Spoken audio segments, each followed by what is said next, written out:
പറഞ്ഞ സ്ഥലങ്ങളിലൊക്കെ ഞാൻ തന്നെ പോയി അന്വേഷിച്ചിരുന്നു. ഒരു പ്രയോജനം ഉണ്ടായില്ല. ഇൻസ്പെക്ടർ 2 തവണ ഇവിടെ വന്നിരുന്നു. അയാളെ കാര്യമായിട്ടൊന്ന് കാണണം. ഇതെവിടെ പോയി ഒളിച്ചിരിക്കുന്നു ഒരു പിടിയും കിട്ടുന്നില്ലല്ലോ.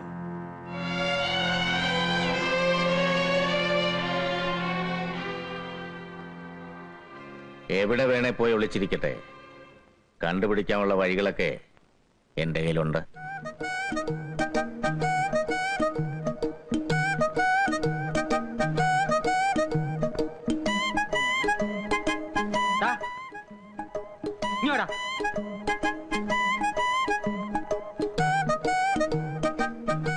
ലക്ഷ്മി, ഓ നിനക്ക് എന്തിന്റെ അസുഖമാടാ? രാവിലെ ഇന്ന് ഗോതമ്പ് ദോശ കുത്തുന്നോ? ചേട്ടൻ എന്തിന്റെ അസുഖം? ചേട്ടനല്ല അസുഖം, അസുഖം നിനക്കാ. നീ ആരുടെ അടുത്താണ് അവിടുന്ന് കൈക്കറി കാണിച്ചോണ്ടിരുന്നത്? ചുമ്മാ ഇരിക്കായിരുന്നു ഇവിടെ. ചുമ്മാ ഇരിക്കാനാണോ നിനക്ക് ഞാൻ ശമ്പളം തരുന്നത്? നീ ഇവിടുത്തെ ആരാ? എടാ നീ ഇവിടുത്തെ ആരാന്ന്? എന്താ ഇവിടെ ഒരു ബഹളം? അയ്യരെ, ഇവൻ ഇവിടുത്തെ ആരാ? അവൻ നമുക്കെല്ലാം വേണ്ടപ്പെട്ട ഒരു പയ്യൻ. വേണ്ടപ്പെട്ട പയ്യനൊന്നും അല്ല, ഇവിടുത്തെ വേലക്കാരനാ. വേലക്കാരൻ അകത്തോട്ട് വെച്ചാട്ടെ. പാലടച്ചേക്ക്. ഇങ്ങോട്ട് നീ ഇങ്ങോട്ട് വന്നടാ. ആഹാ, നീ ഇവിടുത്തെ ആരാ? വേലക്കാരൻ. ഒരു വേലക്കാരൻ ചെയ്യേണ്ട പണി എല്ലാം ചെയ്തിട്ടാ ഞാൻ അവിടെ പോയിരുന്നത്. നീ എന്തോന്ന് ചെയ്തു? ഞാനോ? മുറ്റടിച്ചു, തുണി കഴുകിയിട്ടു, ചോറും കറിയും വെച്ചു. തീർന്നോ ജോലി? തീർന്നു. ഇനിയിപ്പോ ഒരു പണി ഇല്ല.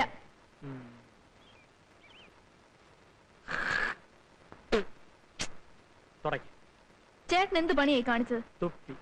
മുറ്റത്ത് തുപ്പാമല്ലായിരുന്നോ? എനിക്കിപ്പോ ഇവിടെ തുപ്പാനാണ് തോന്നിയത്. എവിടെയാണെങ്കിലും തുപ്പുക എന്നുള്ളത് എന്റെ ജോലി, അത് തുടയ്ക്കുക എന്നുള്ളത് നിന്റെ ജോലി. കാരണം നീ ഇവിടുത്തെ വേലക്കാരനാണ്. തുടക്കടാ, തുടക്കടാ.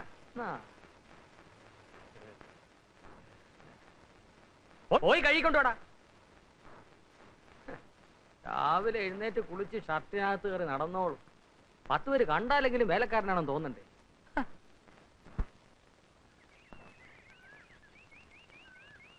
ഈ ഒരു കാര്യത്തില് ഞാൻ റഹ്മാനെ സമ്മതിച്ചിരിക്കുക. ഇത്ര ചുരുങ്ങിയ സമയത്തിനുള്ളില് ഇഷ്ടപ്പെട്ട സ്ഥലത്തേക്ക് ഒരു ട്രാൻസ്ഫർ എന്നൊക്കെ പറഞ്ഞു കഴിഞ്ഞാൽ അത് ആഭ്യന്തരമന്ത്രിയുടെ ഡ്രൈവർ നമ്മൾ അലിയച്ചാരാണ് സാർ. ഒരു ട്രാൻസ്ഫറിനെങ്കിലും പ്രയോജനപ്പെട്ടില്ലേ പിന്നെ പണ്ട് പെങ്ങളെ കെട്ടിച്ചോടത്തോണ്ട് എന്താ കാര്യം? അതെ ശരിയാ. മണ്ണ് ഇത്ര ഇട്ടാ മതിയോ സാർ? ആ മണ്ണ് കുറച്ചുകൂടെ വേണം. തെക്കേ മൂലയ്ക്ക് കുറച്ച് മണ്ണിന്റെ കുറവുണ്ട്. ഉള്ളത് പറഞ്ഞാൽ ഈ മണ്ണും ചെടികളൊക്കെ നാട്ടുകാർ സംഭാവന എന്നാന്ന് പറയുമ്പോ വിശ്വസിക്കാൻ പ്രയാസമുണ്ട്. ചോദിക്കേണ്ടത് ചോദിക്കേണ്ട സമയത്ത് ചോദിക്കേണ്ട രീതിയിൽ ചോദിച്ചാൽ ആരും തരും റഹ്മാൻ. പക്ഷേ ചോദിക്കാൻ പഠിക്കണം. പോലീസുകാരെ ചോദിക്കാൻ ആരെങ്കിലും പഠിപ്പിക്കണോ സാറേ? അവന്റെ ജന്മം തന്നെ ചോദിച്ചു മുടിയാനുള്ളതല്ലേ? ഇൻസ്പെക്ടർ സാറേ, അവിടുന്ന് മനസ്സ് വിചാരിച്ച് എന്തെങ്കിലും ചെയ്തു തന്നേ പറ്റൂ. കൊച്ചെ നീ കാര്യം വെട്ടി തുറന്നു പറ. തലയും വാലില്ലാതെ അദ്ദേഹം എന്തെങ്കിലും ചെയ്യണം എന്ന് പറയാൻ എന്താ മനസ്സിലാക്കേണ്ടത്? അതൊക്കെ അദ്ദേഹത്തിന് അറിയാം. ഞാൻ ഒരാഴ്ചയായിട്ട് പുറകെ നടക്കല്ലേ സാറേ. റഹ്മാൻ, സ്വന്തം അനിയനെ വീട്ടുപറമ്പിൽ നിന്ന് പുറത്താക്കണമെന്നാണ് പരാതി. ഒരമ്മയുടെ വയറ്റിൽ നിന്ന് വന്നവർ തമ്മിൽ ഇങ്ങനെ കലയിക്കുന്നത് ശരിയാണെന്ന് ചോദിക്കും. ഒരമ്മയുടെ വയറ്റിൽ നിന്ന് വന്ന മാതിരി അല്ല സാറേ അവന്റെ കയ്യിലിരിപ്പ്. നിങ്ങളുടെ കയ്യിലിരിപ്പ് ചെയ്യില്ലെന്നാണ് അയാളുടെ പരാതി. സാർ ഞാൻ പറയുന്നത് വിശ്വസിക്കും. എനിക്ക് വേണ്ടി ഇതൊന്ന് ചെയ്തു തന്നേ പറ്റൂ. സാറിന് പുണ്യം കിട്ടും. പുണ്യമല്ലാതെ എന്ത് കിട്ടും? അദ്ദേഹം ചോദിക്കുന്ന കേട്ടില്ലേ? പുണ്യമല്ലാതെ എന്ത് കിട്ടും? എന്ത് കൊടുക്കും? അയ്യോ, ഞങ്ങള് പാവത്തുങ്ങളാ സാറേ. ആ, ഒരു 500 രൂപ കൊണ്ടൊന്നെല്ലാം ശരിയാകാം എന്ന് വേണമെങ്കിൽ എനിക്ക് പറയാം. പക്ഷെ ഞാനത് പറയില്ല. അത് സാറ് ചോദിക്കും. പിന്നെ നന്നായി ആലോചിച്ച് പറ. സാറ് സാറിന്റെ മനസ്സ് തുറന്ന് പറഞ്ഞാലല്ലേ എനിക്ക് എന്റെ മനസ്സ് തുറക്കാൻ പറ്റൂ. എന്ത് പണി ചെയ്താ നിങ്ങൾ കഴിയുന്നത്? 5-8 പശുക്കളുണ്ട് സാറേ. അതിന്റെ പാല് വിറ്റാ ഞങ്ങൾ കഴിയുന്നത്. പാല് നിങ്ങൾ എടുത്തോ? ചാണകഞ്ഞുണ്ടോ? ചാണകോ? ഈ സമയത്ത് കുറച്ച് ചാണകപ്പൊടിയുടെ കറികളുണ്ടല്ലോ. ഈ ചെടികളുടെ ഗെറ്റപ്പ് വേറെ ആയിരിക്കും. അയ്യോ, ചാണകം എത്ര വേണേലും കൊണ്ടുവരാം. റഹ്മാൻ സാർ, ചോദിച്ചു വാങ്ങുന്നത് എന്തും കൈക്കൂലിയാണെന്നാണ് അമ്മ പറയാറുള്ളത്. അപ്പൊ ആ നിലയ്ക്ക് ചാണകവും കൈക്കൂലിയാണ്. ഇപ്പോഴാണ് സാർ എനിക്കൊരു കാര്യം ബോധ്യമായത്. ചോദിക്കേണ്ടത് ചോദിക്കേണ്ട രീതിയിൽ ചോദിക്കേണ്ട സമയത്ത് ചോദിച്ചാൽ ചാണകവും കിട്ടുമെന്ന്. റഹ്മാൻ സാർ,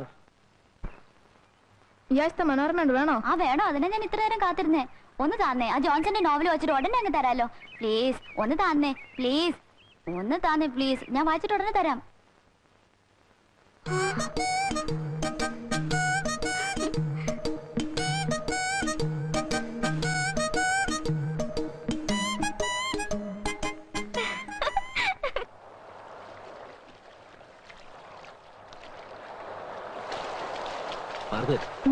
എന്ത് പറ്റി തനിക്ക്? എനിക്കറിഞ്ഞൂടാ. ഇതുവരെ എനിക്ക് ചെറിയാനോട് മിണ്ടാനും പെരുമാറാനും വിഷമമില്ലായിരുന്നു. പക്ഷേ അന്നെന്നോട് ഐ ലവ് യു എന്ന് പറഞ്ഞില്ലേ, അതിൽ പിന്നെ എനിക്കും അങ്ങനെ തന്നെയാ. ഉണ്ണാൻ ചെന്നിരുന്ന പാത്രത്തിൽ മാർഗരറ്റ്, കൈ കഴുകാൻ ചെന്ന വെള്ളത്തിൽ മാർഗരറ്റ്. ചെറിയാനെ, എനിക്ക് ജീവിതത്തിൽ കിട്ടാത്തത് ഒന്ന് മാത്രമേ ഉള്ളൂ, സ്നേഹം. എന്റെ കയ്യിൽ സ്നേഹം ഇഷ്ടം പോലെയുണ്ട്, പക്ഷെ സ്വസ്ഥത അതൊരു തരി പോലുമില്ല. എന്താ ചെറിയാൻ ഇത്ര വിഷമം? ആ, വയസ്സ് ഇത്രയൊക്കെ ആയില്ലേ. ഇനി ഒരു ചെറിയ ബിസിനസ് തുടങ്ങണം. അതിനു മുമ്പ് കുറച്ച് സ്ഥലം വാങ്ങണം, ഒരു ചെറിയ കെട്ടിടവും വയ്ക്കണം. എന്നിട്ട് വേണ്ടേ മാർഗരറ്റിനെ കൂട്ടിക്കൊണ്ടുപോവാൻ. പക്ഷെ അതിനൊക്കെ ഉടനെ കുറച്ച് പണം വേണം. അതിനെപ്പറ്റി ഓർത്ത് വിഷമിക്കണ്ട. ആവശ്യമുള്ള പണം ഞാൻ തരാം. Thank you. എന്നാ നമുക്കൊരു സിനിമയ്ക്ക് പോവാം. ചെറിയാന് വേറെ ഒന്നും എന്നോട് പറയാനില്ലേ? ഉണ്ട്. വേഗം ചെന്നില്ലെങ്കിലേ ഷോ ഹൗസ്ഫുൾ ആയി പോകും.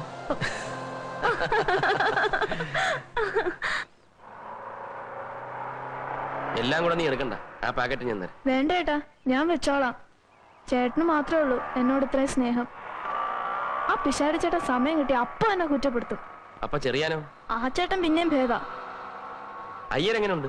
അങ്ങേരെ ആള് പാവാ, പക്ഷെ എന്നെ ഭയങ്കര പേടിയാ. എപ്പോഴും എന്റെ കൈയും കാലും കാണിച്ചോണ്ടിരിക്കണം. അങ്ങേര് വീട്ടിലേക്ക് ഒരു സാധനവും മേടിക്കത്തില്ല കേട്ടോ, എല്ലാം നമ്മുടെ വീട്ടിൽ നിന്ന് ഓസാ. ഏതായാലും നീ ആരെയും വെറുപ്പിക്കണ്ട. അവരെല്ലാം നിന്നെ പറ്റി നല്ലത് പറയുന്ന കേൾക്കാനാ എനിക്കിഷ്ടം. ചേട്ടൻ ഇന്ന് വീട്ടിൽ പോയിട്ട് ഇനി എന്ന് വരും? 2 ദിവസത്തിനുള്ളിൽ. വീട്ടിലാരൊക്കെ ഉണ്ട്? 2 കുഞ്ഞുങ്ങള്. യോ, ചേട്ടൻ കല്യാണം കഴിച്ചാണോ?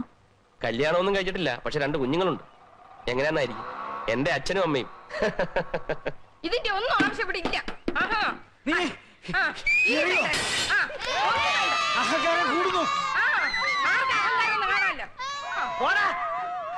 നിനക്ക് തൃപ്തിയായോ? ഇത്ര ആളുകളെ ഇവിടെ വിളിച്ചുകൂട്ടി കഴിച്ചപ്പോ നിനക്ക് തൃപ്തിയായോ? ഇതിനെല്ലാം കാരണം നിങ്ങൾ ഒരുത്തനാ. ഞാൻ ഇനി എറിയോ? ഇനി എറിയോ? എന്താണ് ഇവിടെ എക്സിബിഷൻ കാണുന്നത്? ഇങ്ങോട്ട് പറയാ, ഇറങ്ങണതാണ്. എടാ താഴെ ഇറങ്ങാൻ. പോരടാ.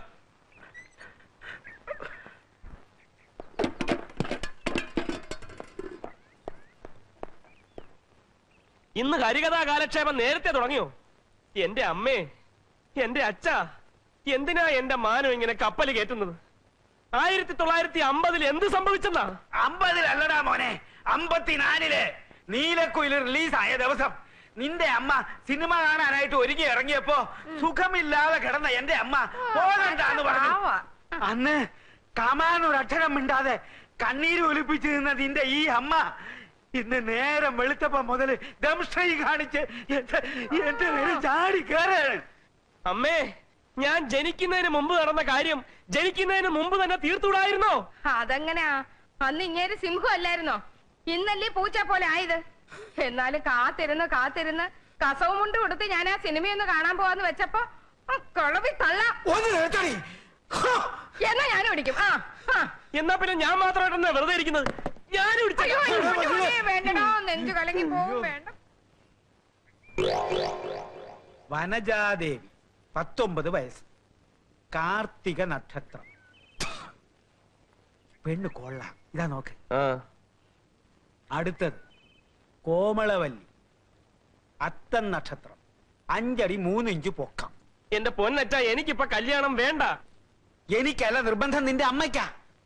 അവൾ ഇന്നലെ ഒരു സ്വപ്നം കണ്ടു, നീ ഒരു പെൺകുട്ടിയുമായിട്ട് സഹകരണത്തിലാണെന്ന്. അതേ മകനെ, അമ്മ സ്വപ്നം കണ്ടു. അമ്മയ്ക്ക് സ്വപ്നം കാണാൻ ഒരുപാട് സമയമുണ്ട്. ഇവിടെ മനുഷ്യന് നിന്ന് ഇരിയാൻ സമയമില്ല. അപ്പോഴാ സഹകരണം. എന്നാ നീ അവക്കൊരു വാക്ക് കൊടുക്ക. എന്നെ ഇരുത്തി പൊറപ്പിക്കുന്നില്ല. എന്ത് വാക്ക്? നീ എന്ന് കല്യാണം കഴിക്കുന്നോ ആ പെൺകുട്ടിയെ ഞങ്ങള് തീരുമാനിക്കും. എന്താണ് എനിക്ക് സമ്മതിക്കാൻ ഒരു വിഷമം? സമ്മതിക്കാൻ വിഷമമോ?